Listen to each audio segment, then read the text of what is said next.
ప్రతి క్షణం సమాజం కోసం మీ మిత్ర న్యూస్. వేసవికాల నేపథ్యంలో పశు రైతులు తమ పశువుల పట్ల అప్రమత్తంగా ఉండాలని, చల్లటి ప్రదేశాలలో ఉంచాలని, ఏదేని రోగాల బారిన పడితే వెంటనే దగ్గరలో ఉన్న పశు వైద్యశాలను సందర్శించి చికిత్సలు చేయించుకోవాలని పశు సంవర్ధక శాఖ జిల్లా అధికారి మధుసూదన్ గౌడ్ తెలిపారు. బుధవారం మిత్ర న్యూస్ ఛానల్ ప్రతినిధితో ఆయన మాట్లాడుతూ సీజనల్ వ్యాధులైన గొంతు వాపు వ్యాధి, గాలి కుంటు వ్యాధి, అదేవిధంగా నట్టలో తదితర వాటిపై రైతులు నిర్లక్ష్యం చేయవద్దని ఆయన కోరారు. వేసవి నేపథ్యంలో భూగర్భ జలాలు అడుగంటుతున్న నేపథ్యంలో పశువులకు మేత ఇబ్బంది కాకుండా ముందు జాగ్రత్త చర్యలు తీసుకునే విధంగా రైతులకు అవగాహన కల్పిస్తున్నామని ఆయన తెలిపారు. అదేవిధంగా ఉచిత వైద్య శిబిరాలను నిర్వహిస్తున్నామని, అవసరమైన జంతువులకు టీకాలు వేసే కార్యక్రమానికి శ్రీకారం చుడుతున్నట్లు ఆయన తెలిపారు. జిల్లా పశు గణాభివృద్ధి సంస్థ ఆధ్వర్యంలో సబ్సిడీలో రైతులకు సెమన్ అందజేస్తున్నామని ఆయన తెలిపారు. రోగాల బారిన పడిన పశువులకు నాటు వైద్యం లాంటి వైద్యం చేయవద్దని, దగ్గరలో ఉన్న పశు ఆసుపత్రిలో చికిత్సలు చేసుకోవాలని ఆయన కోరారు. జిల్లాలో పశు సంపదపై ఆధారపడుతున్న రైతులు రోజు రోజుకు పెరిగిపోతున్నారు. ఈ నేపథ్యంలో ప్రస్తుతము వాతావరణంలో వేడిమి, ఉక్కపోతలు పెరిగిపోవడంతో భూగర్భ జలాలు తగ్గిపోయి పశువులకు మేత లేక ఇబ్బంది పడుతున్న పరిస్థితి ఉంది. వాటికి సంబంధించి వాటిని అధిగమించడానికి రైతులకు ఎటువంటి సూచనలు, సలహాలు ఇవ్వబోతున్నారనే విషయం తెలుసుకునే ప్రయత్నం చేద్దాం. ప్రస్తుతం మనము పశుసంవర్ధక శాఖ జాయింట్ డైరెక్టర్ మధుసూదన్ గౌడ్ వద్ద ఉన్నాము. మరిన్ని విషయాలు తెలుసుకునే చేద్దాం. సార్ నమస్తే. సార్, ప్రస్తుతము వాతావరణంలో వేడిమి విపరీతంగా పెరిగిపోయింది. అంతేకాకుండా భూగర్భ జలాలు కూడా అడుగంటిపోతున్నాయి.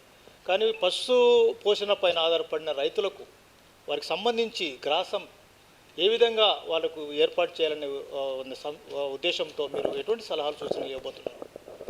నిజమేనండి. ఇప్పుడు వేడి ఆల్మోస్ట్ 15 రోజుల నుండి ఈ ఉష్ణోగ్రత అనేది పెరుగుతూ పోతూ ఉంది. వేసవిలో కూడా ఇంకా వచ్చే మేలో కానీ జూన్లో కానీ ఇంకా ఎండ వేడిమి ఎక్కువగా ఉండే అవకాశం ఉంటుంది. కాబట్టి రైతులందరూ కూడా పశువుల విషయంలో చాలా జాగ్రత్తలు తీసుకోవాల్సిన అవసరం ఉంటుంది. పశువులను ఎండ ఎక్కువగా ఉండే టైం అని అంటే ఆల్మోస్ట్ 12 నుండి 3-4 గంటల వరకు నీడ పట్టున ఉంచి వాటికి మంచి గ్రాసం, పశుగ్రాసం, పచ్చి మేత అలాంటివి వేసి మనము వాటిని చల్లగా ఉండే ప్రదేశంలో కట్టి పశువుల కొట్టాలలో ఉంచాలా. దానికి ఆ చుట్టూ గోనె సంచులు పెట్టి తడి చేస్తూ ఉండాలా. పశువులు ఉండే స్థలము చాలా చల్లగా ఉండేటట్లు చూసుకునే అవసరం ఎంతైనా ఉంది. అదేవిధంగా పశువులను మేతకు పంపించే వేళలు కూడా ఉదయం నుండి 11 గంటల వరకు, 11:30 వరకు పంపించి మళ్ళీ సాయంత్రం 4 తర్వాతనే బయటికి మేతకు పంపించాల్సిన అవసరం చాలా అనిపిస్తుంది. అదేవిధంగా వేసవిలో వాటికి దాహం ఎక్కువ వేస్తూ ఉంటుంది. వాటికి ఎల్లవేళలా మంచినీటి సౌకర్యం, మంచి శుభ్రమైన నీరు తాగడానికి ఉంచాల్సిన అవసరం ఉంటుంది. లేకపోతే దాహంతో పశువులు మోరీలల్లో లేకపోతే కాలువలలో నీళ్లు తాగే అవకాశాలు ఎక్కువగా ఉంటాయి. అట్లా తాగడం వల్ల పరాన్నజీవులు వామ్స్ వచ్చేసి వంబాడిన ఎక్కువైపోయి పశువు ఆరోగ్యం క్షీణించే అవకాశం ఉంటుంది.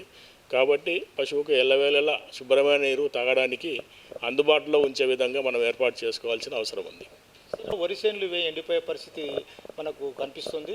కానీ ఇప్పుడు పశువులకు కంపల్సరీ దానా మీన్స్ పోషణ, దానికి ఏ విధంగా మీరు గడ్డి విత్తనాలు కావచ్చు, సబ్సిడీలు కావచ్చు చేస్తున్నారు? వాటిని ఏమన్నా ఇప్పుడు సప్లై చేస్తున్నారు?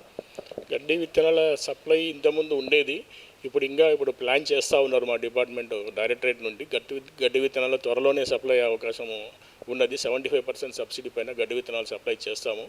వచ్చే 15 రోజుల్లో కొంతమేరకు వచ్చే అవకాశం ఉంది. దాన్ని వచ్చిన వెంబడే 75% సబ్సిడీపై రైతులకు అందజేయడం జరుగుతుంది. అదేవిధంగా పశుగ్రాసము అనేది ఇంతకుముందు మహబూబ్నగర్ జిల్లాలో వరి యొక్క సాగు చాలా తక్కువగా ఉండింది. వేసవికాలం వస్తే వరి గ్రాసం యొక్క కొరత బాగా ఉండేది. కానీ ఇప్పుడు వరి బాగా పండిస్తున్నారు. వాటర్ ఎక్కువైనందుకు, వరి పంట ఎక్కువైనందుకు పశుగ్రాసం కొరత అనేది మహబూబ్నగర్ జిల్లాలో ఇప్పుడైతే లేదు, రాదు అని చెప్పేసి కూడా మేము అంచనా వేస్తున్నాము. సార్, ఇప్పుడు వరిగడ్డికి కూడా దాదాపు ఇప్పుడున్న పరిస్థితుల్లో వరి వేసిన చేనులు కూడా ఎండిపోతున్నాయి. దాన్ని బట్టి ఇప్పుడు మీరు గడ్డి విత్తనాలలో ఎన్ని రకాలు ఉన్నాయి రైతులకు అందించే సీడ్లో, వాటి గురించి చెప్పండి. గడ్డి విత్తనాల్లో చాలా రకాలు ఉన్నాయండి. మనం ప్రభుత్వం నుండి గడ్డి జొన్నలు మాత్రమే సప్లై చేయబడుతుంది. మొక్కజొన్నది కూడా సప్లై చేస్తాము. హైబ్రిడ్ నేపియర్ ఉంటుంది, ల్యూసర్న్ ఉంటుంది, రకరకాలుగా ఉంటుంది. కాబట్టి గవర్నమెంట్ నుండి ఒక జొన్న జాతి గడ్డి విత్తనాలు మాత్రమే సప్లై చేయడం జరుగుతుంది. సార్, ఇప్పుడు వేసవి విపరీతంగా పెరిగిపోతున్న నేపథ్యంలో ఇప్పుడు రైతులకు సంబంధించి కూడా ఇప్పుడు పశువులకు ఎటువంటి వ్యాధులు రాబోతున్నాయి, ఆ వ్యాధులను అరికట్టడానికి మీరు ఎటువంటి చర్యలు తీసుకోబోతున్నారు? ముఖ్యంగా వేసవి కాలంలో పశువులు ఉష్ణోగ్రతను తట్టుకునే శక్తి తక్కువగా ఉంటాయి. ఎందుకంటే వాటికి స్వెట్ గ్లాండ్స్ అంటే స్వేద గ్రంథులు అనేవి తక్కువ ఉంటాయి. కౌస్ కంటే బఫెలోస్ గేదెల్లో ఆ చర్మము నల్లగా ఉండడం వల్ల, చర్మ గ్రంథులు తక్కువ ఉండడం వల్ల గేదెలు వేడిమికి తట్టుకునే శక్తి తక్కువగా ఉంటుంది. కాబట్టి పశువులను ఎండలో ఎక్కువగా ఉండకుండా నీడపట్టున ఉంచే అవసరం ఎంతైనా ఉంది. ఎందుకంటే వడదెబ్బ అంటారు కదా, హీట్ స్ట్రోక్ అని అంటారు, సన్ స్ట్రోక్ అంటారు. అది ఆ పశువు సఫర్ కాకుండా ఉండే విధంగా మనం తీసుకోవాల్సిన జాగ్రత్తలు ఉన్నాయి. ఒకవేళ సన్ స్ట్రోక్ వచ్చిందనుకోండి, ఇమ్మీడియట్గా దాని టెంపరేచరు 104 అంతకంటే ఎక్కువ వచ్చే అవకాశాలు ఉంటాయి. అంతకంటే ఎక్కువ వస్తే కూడా పశువు నిలబడలేక అపస్మారక స్థితిలో పోయే అవకాశం ఉంటుంది. కాబట్టి ఇటువంటి ఎక్కువగా బాడీ టెంపరేచర్ పెరిగినప్పుడు వెంటనే మండల పశు వైద్యాధికారిని సంప్రదించి తగు చికిత్సను వెంటనే అందించవలసిందిగా రైతులను కోరుతున్నాము. ప్రస్తుతం జిల్లాలో ఉచిత వైద్య శిబిరాలు ఏర్పాటు చేయబోతున్నారా? చేయబోతే ఎప్పటి నుంచి ప్రారంభించబోతున్నారు? ఉచిత వైద్య శిబిరాలు అంటే ఫర్టిలిటీ క్యాంప్స్ అని అంటారు. ఆల్మోస్ట్ ఉమ్మడి జిల్లాలో 359 ఫర్టిలిటీ క్యాంప్స్ను నిర్వహించడం జరిగింది. అదే మహబూబ్నగర్లో 50కి పైగా ఉచిత ఫర్టిలిటీ క్యాంప్స్ను నిర్వహించడం జరిగింది. ఈ సంవత్సరానికి కనుక అంతా కంప్లీట్ అయిపోయింది. దాంతోపాటు కాఫ్ ర్యాలీస్ చేయడం జరిగింది. దాంతోపాటు మిల్క్ ఈల్డింగ్ కాంపిటీషన్స్ కూడా చేయడం జరిగింది. టీకా కార్యక్రమాలు కావచ్చు, పశువులకు గొంతు వాపు వ్యాధి అని కూడా అనుకోవచ్చు, తర్వాత ఇటు 2 రకాలు వస్తున్నాయి. వీటికి సంబంధించి మన దగ్గర అందుబాటులో మెడిసిన్ ఉందా? గొంతువాపు, జబ్బవాపు అనేది 2 రకాల రోగాలు వస్తాయి. ఇది వర్షాకాలం స్టార్టింగ్లో వస్తుంది. వర్షాలు మొదలైన వెంటనే ఈ వచ్చే అవకాశాలు ఉంటాయి. ఇప్పుడు మనం డిపార్ట్మెంట్ ద్వారా హెచ్ఎస్ అంటే గొంతువాపు వ్యాధికి సంబంధించినవి, బీక్యూ అంటే జబ్బవాపు వ్యాధికి సంబంధించిన టీకాలు రెగ్యులర్గా ప్రతి సంవత్సరము మే జూన్లో అన్ని పశువులకు, అంటే ఇప్పుడు ఎండమిక్ ఏరియాలో ఉండి ఇంతకుముందేమో అన్ని ఇచ్చేది. ఇప్పుడు కొన్ని ఒక 3 సంవత్సరాలుగా ఎక్కడైతే ఏ ఊళ్ళో అయితే వస్తుందో ఆ ఊళ్ళను గుర్తుపెట్టేసి ఆ ఊళ్ళల్లో ఇప్పుడు టీకా కార్యక్రమం, టీకా వేయడం అనేది జరుగుతూ ఉంది. దీంతో గొంతువాపు కానీ జబ్బవాపు కానీ 2 రకాల వ్యాధులు ఈ మధ్యకాలంలో అవుట్ బ్రేక్స్ రాలేదండి. పశు సంపద పెంచడానికి ఆవు దూడలను మాత్రమే, అంటే ఆవు దూడలను ఉత్పత్తి చేయడానికి కూడా కొన్ని ప్రత్యేకమైన కార్యక్రమాలు చేస్తున్నారు. అవి మన తెలంగాణలో సక్సెస్ అవుతున్నాయి. ఇది మంచి క్వశ్చన్ అడిగారు మీరు.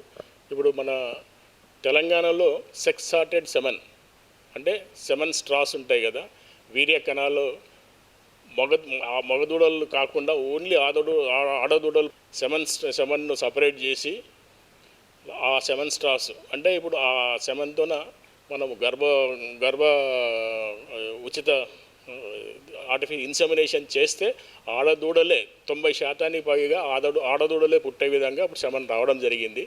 అది సబ్సిడీ మీద సప్లై కూడా చేయడం జరిగింది. యాజ్ ఎ పైలట్ ప్రాజెక్టుగా మన జిల్లాలో కూడా ఒక 400 డోసులు ఇన్స్టిట్యూషన్స్లో, అదేవిధంగా ఒక 1000 డోసులు గోపాలమిత్రుల ద్వారా సప్లై చేయడం జరిగింది. ఇంకా అది కొనసాగుతుంది. ఇది సబ్సిడీ రేట్ మీద ఉంది. దీని కాస్ట్ ఈ సెమన్ తయారు చేయడానికి దాదాపుగా 1100 రూపాయలు, ఒక్క స్టాక్ 1100 రూపాయలు ఖర్చు అవుతుంది. దాన్ని గవర్నమెంట్ ద్వారా సబ్సిడీ ద్వారా గవర్నమెంట్ ఆఫ్ ఇండియా 250 రూపాయలుగా రైతు 250 రూపాయలు పే చేయాలా, మిగతాదంతా సబ్సిడీ కింద చేస్తే ఈ సెక్స్ సార్టెడ్ సెమన్తోన గర్భం దాల్చే విధంగా ఇన్సెమినేషన్ చేసి ఈ ప్రోగ్రాం కొనసాగుతూ ఉంది. దీని ద్వారా కూడా కొన్ని దూడలు కూడా పుట్టాయి.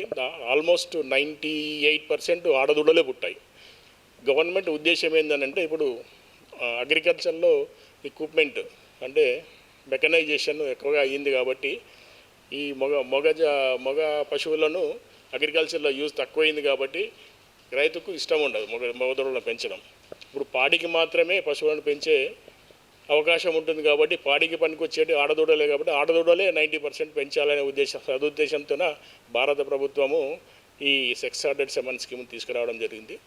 దీంతో రైతుకు కూడా లాభం ఉంటుంది. ఎందుకంటే అతనికి మగదూడ పుట్టిందనుకో అతనికి పాలకు పనికిరాదు, కొన్ని రోజులు పెంచాలి, దాన్ని అమ్ముకోవాలి. మనకు పశుజాతి పెంచే పాల ఉత్పత్తి కూడా పెరిగే అవకాశం ఉండదు కాబట్టి 90% ఆడదూడలే పుట్టే విధంగా సెక్స్ ఆర్డర్ సెమన్తోన ఇన్సెమినేషన్ చేయడం జరుగుతూ ఉంది. సార్, ప్రస్తుతము హై టెక్నాలజీ కొనసాగుతున్న నేపథ్యంలో ఇప్పుడు మనుషులకు కూడా నాటు వైద్యం చేస్తున్నారు. అది కూడా ఇప్పటి వరకు రూపం ఆపుతలేరు. ప్రస్తుతం జంతువులకు కూడా పలు రకాల రోగాలు వస్తున్నప్పుడు నాటు వైద్యం కూడా చేస్తున్నారని తెలిసింది. ఈ నేపథ్యంలో అటువంటి రైతులకు మీరు ఎటువంటి అవగాహన కల్పిస్తారు? నాటు వైద్యము అనేది అనాదిగా వస్తున్నది. కొంతమంది ఉంటారు, అవైలబుల్గా ఉంటుంది, వాళ్ళు నాటు వైద్యం చేయించుకుంటూ ఉంటారు. ఆ నాటు వైద్యం చేయించడం ద్వారా ఏమవుతుందంటే వాటి యొక్క ఆరోగ్యం ఇంకా క్షీణించడంతో పాటు పశు వైద్యం దగ్గరికి వచ్చే వరకు ఇంకా ఎక్కువ క్షీణించే అవకాశాలు ఉంటాయి. కాబట్టి దీన్ని నాటు వైద్యం దగ్గరికి రైతులు పోకుండా ఉండడానికి మా మండల పశు వైద్యాధికారులు రైతు సదస్సులలో వాళ్ళకి అవగాహన కలిగించడం జరుగుతుంది. అదేవిధంగా రైతు వేదికలను కూడా ప్రతి శుక్రవారం జరుగుతుంది. అక్కడ కూడా పోయి పశు వైద్యులు రైతులకు అవగాహన చేయడం జరుగుతుంది. డిపార్ట్మెంట్లో ఉన్న స్కీమ్స్ గురించి దాని గురించి చెప్పడం జరుగుతూ ఉంది. సార్, ప్రస్తుతం ప్రతి గ్రామాల నుంచి ఏదైనా వాళ్ళ జంతువులకు వాళ్ళ పశువులకు కాకపోతే ఏదైనా రోగాల బారిన పడితే హాస్పిటల్కి తీసుకొచ్చే పరిస్థితి లేనప్పుడు సంచార వాహనాలు ఏర్పాటు చేస్తున్నారు. సంచార క్లినిక్స్ అనేటివి ఆల్రెడీ ఉన్నాయి. ఆల్మోస్ట్ ఒక 7-8 ఇయర్స్ నుండి ఉన్నాయి అంబులెన్సెస్. ఒక కాన్స్టిట్యువెన్సీకి ఒక సంచార పశు వైద్యశాల 1962 ఉంది. దాంట్లో ఎట్లుంటుందంటే రైతులు ఏమన్నా అవసరం వచ్చినప్పుడు 1962కు కాల్ చేస్తే ఆ నెంబరు ఆ కాల్ సెంటర్కి పోయి రికార్డ్ అవుతుంది. రికార్డ్ అయిన తర్వాత ఆ లిస్ట్ అనేది ఆ సంచార అంబులెన్స్లో ఉన్నటువంటి స్టాఫ్కు వెళ్ళడం జరుగుతుంది. ఆ లిస్టును పట్టుకొని ఎవరైతే వచ్చారో వాళ్ళ దగ్గరికి పోయి ఆ పశువుని ట్రీట్మెంట్ చేయడం జరుగుతూ ఉంది. సార్, ప్రస్తుతము ఈ వేసవి నేపథ్యంలో మనకు ఏదైతే వచ్చినాయో వీటికి సంబంధించి మెడిసిన్ మన హాస్పిటల్లో, ప్రభుత్వ హాస్పిటల్లో అందుబాటులో ఉన్నాయి. ప్రస్తుతానికి అందుబాటులో ఉన్నాయి. ఇంకా మెడిసిన్స్ అవసరం కూడా ఉంది. బడ్జెట్ ఎక్స్పెక్ట్ చేస్తూ ఉన్నాము. త్వరలోనే బడ్జెట్ రిలీజ్ అయినప్పుడు సఫిషియెంట్ మెడిసిన్స్ పర్చేజ్ చేయాలని చెప్పేసి అనుకుంటున్నాము. జిల్లాలో పశు సంపద, పశు పోషణ చేసే రైతుల సంఖ్య రోజుకి విపరీతంగా పెరిగిపోతుంది. దీనికి సంబంధించి కూడా మనకు సిబ్బంది, మీకు సరిపోయే సిబ్బంది ఉన్నారా?